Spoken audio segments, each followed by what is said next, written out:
right, welcome back. Let's take you back to the interview I was going to have with Dr. Jakkie Cilliers from the ISS, founder and former executive director. We're talking about the final state capture report. Doctor, morning. Good to have you with us. Sorry about the audio earlier. I lost you somewhere. Where would you like to start? State security agency not looking all that great, or President Ramaphosa, who some are saying not exactly squeaky clean in the whole fiasco? How much coffee have you had to get through this report? Where would you like to start? Well, I think the most important issue, perhaps, for this interview is the challenge that we face in the intelligence community. I think what is evident, both from the Zondo Commission but also from the Mufamadi panel report, is that, in a sense, the agency seems beyond repair. And that quite a dramatic intervention is required in terms of bringing it back up to form. I don't think the kind of reforms that we have seen to date and the limited progress that seems to have happened have had any impact. So when I read the report, and the Zondo report is not very good on the intelligence agencies, I'm all in favor of in a sense, a complete clean out of the stable. I don't think tinkering with a few appointments or trying to pursue certain individuals, while that must happen, particularly with Arthur Fraser, who has launched such a vehement counterattack on the president, that should occur. But I think that we need a complete revamping of the State Security Agency, and that should start with the appointment of credible senior people that can restore the credibility of the agency. I think the other thing that is of great concern is that the July riots, the report of Sandy Africa on the July riots of last year, indicated that the central coordinating mechanism around the presidency when it comes to security is not working.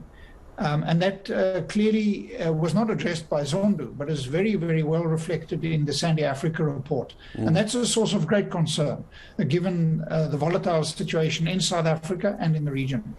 So if you use the word revamp, I imagine then that we would have to have a re-look at the involvement of ministers in the State Security Agency as well. Of course, talking about the involvement and the scathing report on ministers Cwele and also Mahlobo. What did you make of the allegations against them, and is that something we need to actively avoid going forward?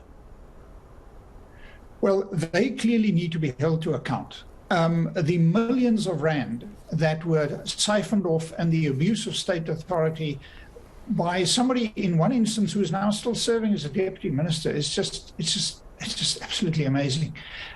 So that issue needs to be brought on criminal charges.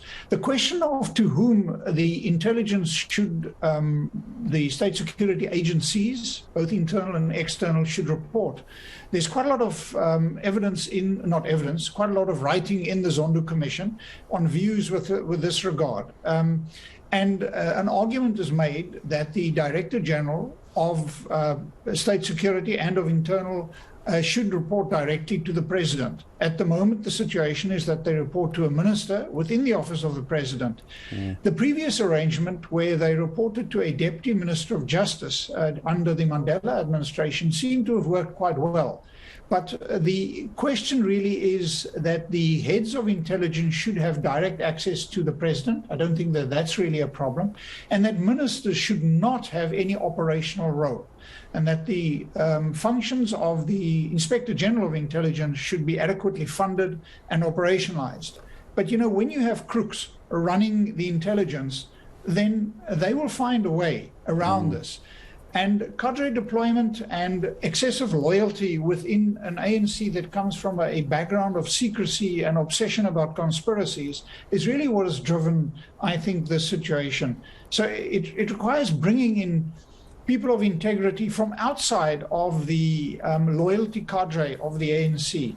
It cuts across the civil service, where we've seen the damage that cadre deployment, but a focus on bringing people of your faction in have done to the governing party and to South Africa.